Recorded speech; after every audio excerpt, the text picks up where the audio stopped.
salah satu kebun salak warga Wonoharjo, dan kebetulan khusus yang salak ini benar-benar salak organik, jadi tanpa kimia. Ini punya salah satu warga kita, dan potensi untuk salak ini memang sudah teruji di Wonoharjo bisa meningkatkan taraf hidup masyarakat Wonoharjo.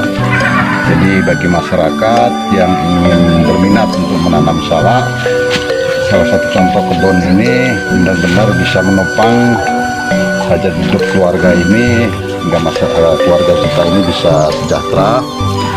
Di samping itu, monggo para masyarakat kita budidayakan untuk penanaman salak ini secara organik,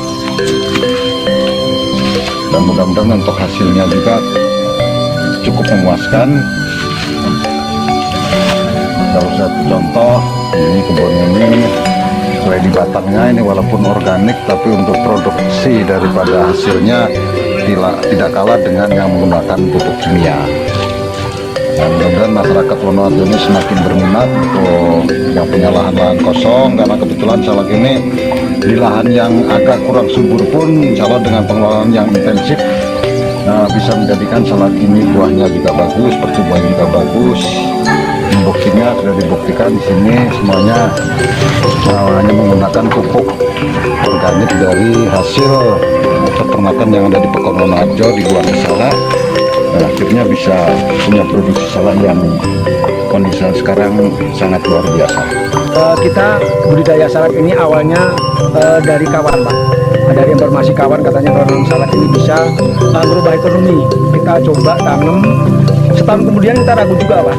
Jadi kita agak mau, tapi kita takut. Akhirnya ada kawan yang support kami, ngasih support, tanam salak aja kalau mau merubah penghasilan. Kita coba, setelah dapat 3 tahun kita menikmati, Pak, hasilnya. Jadi kita berubah total. Tadinya misalnya per bulan kita bisa punya hasil taruhlah 1 juta. Setelah kita budidaya salak ini bisa 1 bulan bisa 5 jutaan, Pak. Bisa untuk menutupi keluarga kami kebutuhan setiap harinya atau mingguan, bahkan bulanan tahunan bisa tertutup, Pak.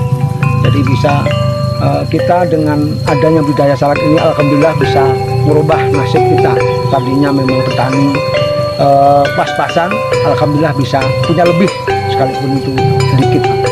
Kita sudah melakukan survei, ternyata potensi yang ada di Kecamatan Sumberjo ini luar biasa, di mana potensi peternakan itu mendukung potensi pertanian, gitu.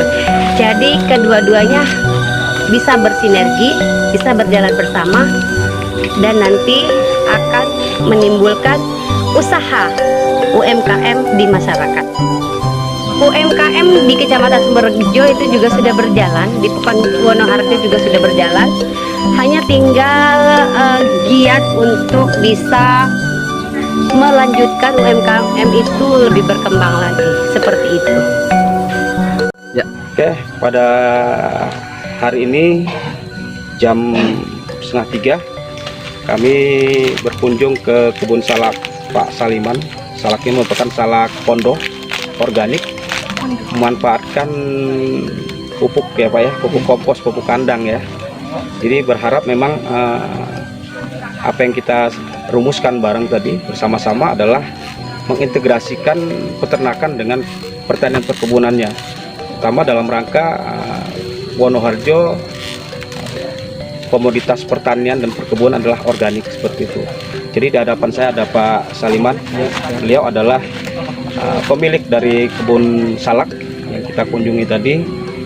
Beliau menceritakan banyak hal kepada saya, kepada kawan-kawan tadi juga, bahwa betapa salak ini memiliki nilai ekonomis yang tinggi.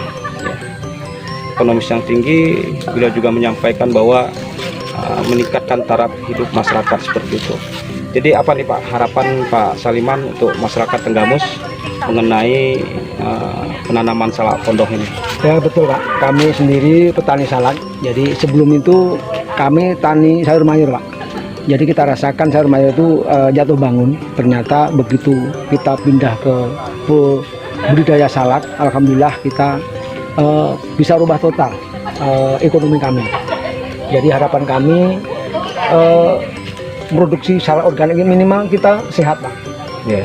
Untuk Sehat, Pak, ya. satu keluarga bahkan untuk orang lain itu sehat. Kita mengajak masyarakat Tanggamus khususnya, jadi mari kita budidaya salak organik. Yang kita rasakan memang merubah ekonomi. Ya. Jadi kita bisa tercukupi karena kita ini panen setengah bulan sekali, bahkan gajian Pak, setiap bulan itu 2 kali. 2 kali gajian, luar Jadi biasa ya. Ya. Jadi memang modal juga nggak dikeluarkan banyak ya untuk untuk pupuknya sendiri ya, beda dengan pupuk kimia. Ya. Nyata tidak kalah subur penggunaan pupuk organik itu. Jadi harapan kita untuk masyarakat Tenggamus, mari kita kembali ke ke arifan lokal menggunakan pupuk organik seperti itu. Jadi Pak Saliman sudah menjelaskan ke kita bahwa beliau 2 kali dalam sebulan. Artinya ini cukup berpeluang sekali ya, artinya prospeknya luar biasa. Jadi masyarakat Tenggamus, mari kita contoh Pak Saliman. Walaupun kita berbudidaya apapun jenis tanaman kita, varietas tanaman kita, mari kita kembali ke alam, ke pupuk alam ya, pupuk kompos.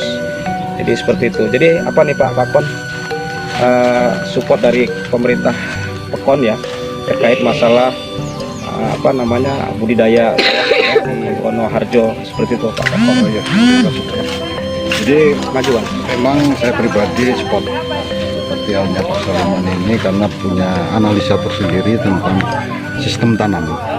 Jadi tidak mutlak harus mengacu pada kimia. Jadi dia kembali ke kearifan lokal yang seperti Bapak tadi sampaikan. Ternyata kita datang ke kebun ini hasilnya tidak kalah dengan yang kimia. Yeah. Nah sementara itu di Pekon Wonoharjo kan ada peternakan-peternakan yang kotorannya bisa digunakan dimanfaatkan kembali ke perkebunan yang dilakukan Pak Saliman ini. Saya sangat support dan luar biasa.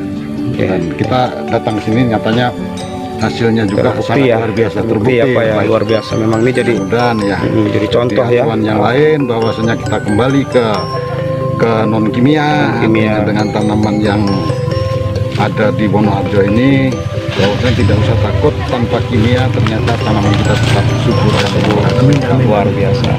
Jadi itu pemirsa, kawan-kawan saudaraku di Tenggamus, kita bisa saksikan tadi beberapa tanaman ya, tanaman komoditas di Wonoharjo, semua organik. Jadi kembali ke organik, ternyata pola pikir kita harus kita ubah. Kimia tidaklah baik untuk konsumsi oleh manusia seperti itu. Benar ya Pak Kakon ya, Pak Saliman ya. Jadi itu saja, salam literasi.